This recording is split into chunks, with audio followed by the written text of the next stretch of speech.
గతంలో site visit certificate లేనప్పుడు ఏమవుతుండే, ఈ దేశంలో ఎవరైనా ఎక్కడి నుంచి అయినా డైరెక్ట్గా టెండర్ వేసే అవకాశం ఉండేది. ఇప్పుడు ఆ అవకాశం లేకుండా చేసి ముందుగానే ఎవరు టెండర్ వేస్తున్నారో తెలుసుకొని నయాన్నో భయాన్నో బెదిరించో ఒప్పించో మెప్పించో వాళ్ళని టెండర్ వేయకుండా చేసి తమ అనుయాయులకు ఈ టెండర్లు కట్టబెడతా ఉన్నారు.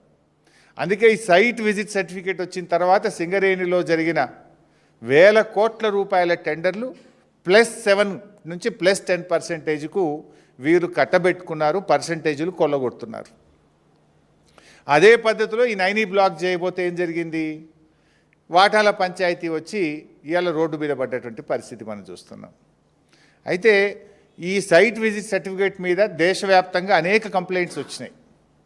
ఇది ఎక్కడిది, వెస్టర్న్ కోల్ ఫీల్డ్స్లో లేనిది, కోల్ ఇండియాలో లేనటువంటిది. కోల్ ఇండియా ఈజ్ మదర్ అన్నట్టు వీటన్నిటికీ, అక్కడ లేనటువంటి విధానం ఇక్కడ ఎందుకు పెడతా ఉన్నారు అని అనేక కంప్లైంట్స్ కూడా వచ్చినాయి.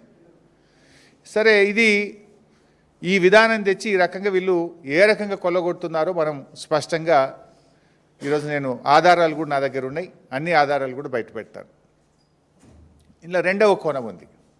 రెండవ కోణం ఏంటంటే, గతంలో ఇదే సింగరేణిలో బీఆర్ఎస్ ప్రభుత్వ హయాంలో టెండర్లు జరిగి -10, -20 ఉన్న టెండర్లు కొన్ని ఉన్నాయి.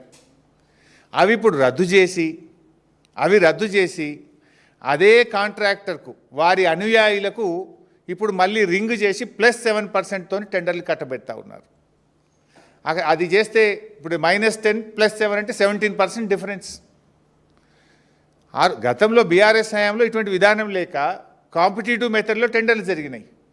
ఆ టెండర్లను రద్దు చేసి వీళ్ళంతా కూడా కూడబలుక్కొని అదే కాంట్రాక్టర్లకు ఆ కంపెనీ పేరు మీద కాకుండా వాళ్ళ సిస్టమ్ కన్సర్న్ వాళ్ళ అనుయాయులకు ఈరోజు +7 మీద టెండర్లు కట్టబెట్టి కమిషన్లు కొల్లగొడతా ఉన్నారు.